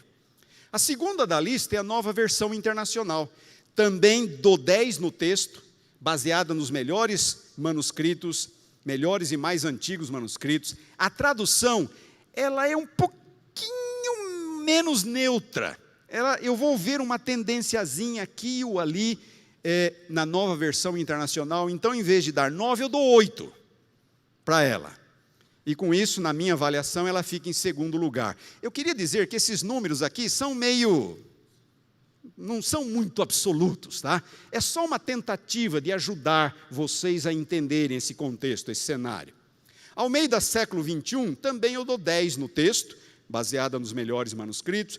Eu dou 8 na tradução, mesma nota que eu dou na Nova Versão Internacional, e a avaliação final, a nota final dela é 9. A Nova Bíblia de Jerusalém, dou 10 no texto, baseado nos melhores manuscritos gregos. A tradução, também dou 8, vocês vão ver ali um saborzinho católico de vez em quando. Vocês vão encontrar a palavra hóstia e alguma outra expressão bem católica na Nova Versão Internacional, na Nova Bíblia de Jerusalém. Então, eu dou nota 8, final 9, mas é uma boa tradução. Todo aluno de teologia deveria ter uma na sua biblioteca. Almeida Revista e Atualizada, nota 10 no texto, baseada nos melhores manuscritos gregos e hebraicos. Tradução, eu dou nota 7 porque ela já tem 60 anos. Ela já é arcaica, ela usa voz, que ninguém usa mais. Então, ela já é um pouco arcaica, algumas expressões mais arcaicas, por isso eu dou 7. Avaliação final, 8,5. Essa que foi usada pela CPB durante muitos anos. A CPB agora tem usado mais a Nova Versão Internacional e talvez vá passar a usar a Nova Almeida também revisada. A Almeida revisada não teve muita circulação, mas foi uma boa versão, eu dou 8,5 para ela. Nova tradução na linguagem de hoje, 10 do ponto de vista do texto, baseado nos melhores manuscritos, mas a versão dela é dinâmica demais, lembram-se? Dinâmica demais, muito interpretativa. Eu dou 4 na tradução, e aí a avaliação final ela fica com 7. Almeida contemporânea, eu dou 5. Por quê? É baseada no Textus Receptus, no texto de Erasmo. A tradução é boa, mas ela deixa a desejar no texto. Então, a avaliação final, 6,5. A mensagem, eu dou 10 no texto, baseada nos melhores manuscritos. Mas na versão, na tradução, eu dou 2. Ela é interpretativa demais. E até usando uma linguagem assim que, farinha do mesmo saco, aquilo ali me agrediu. Então, eu dou 2. Tá? Avaliação final, 6. Muito interpretativa. Almeida Revista e Corrigida, que é o mesmo texto da Almeida Antiga. Eu dou 5 no texto. Por quê? Textus Receptus. Tradução, 5, porque já tem muitas décadas, já está muito arcaica, já não se fala mais do jeito que está escrito ali. Avaliação final, 5. Essa seria a mesma avaliação que eu daria para a Almeida Antiga. E agora eu pergunto, é possível ser adventista com todas essas Bíblias? Sim, todas elas. É possível. Vamos ter problemas pontuais aqui ou ali, mas é possível ser adventista com todas elas. Eu recomendo usar aquelas que são um pouco mais literais e baseadas nos melhores manuscritos gregos e hebraicos. Eu acho que essa Nova Almeida ficou muito boa. Há algumas dificuldades ali. Nova Versão Internacional, muito boa. Há algumas dificuldades ali, mas nada que nos impeça de utilizá-las. E nada que nos leve a querer a nossa própria tradução. Lembrem-se, quem é que mexia no texto? Os hereges. Os hereges mexiam no texto. Nós não precisamos e não devemos fazer isto. Muito bem. Obrigado pela atenção de vocês. Espero que